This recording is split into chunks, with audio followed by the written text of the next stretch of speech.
Hello દોસ્તો, good morning. તો આજે જઈ રહ્યા છે, આજે રજા ઉપર છે એટલે આપણે મેડમને મૂકવા.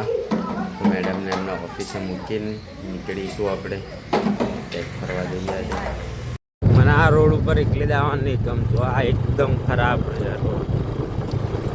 જો હા, આ મેડમના ત્યાં રોજ બિસ્કિટ ને ખવડાવીએ એટલે જો હા હા હા બિસ્કિટ આલે એમ કે.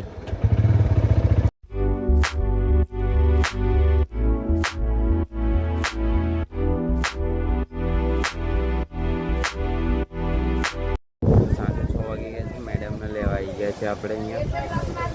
તો એ લઈને નીકળીશું મેડમને. આજે આખો દિવસ જ કર્યું, મેડમને લેવા આવવાનું, મૂકવા આવું. તો અમે જઈ રહ્યા છીએ મારા નાનીના ઘરે. અમે બંને ત્યાં થોડીક વસ્તુ આપવાની છે બાના ત્યાં. નાનીના ઘરેથી નીકળીએ છીએ હવે.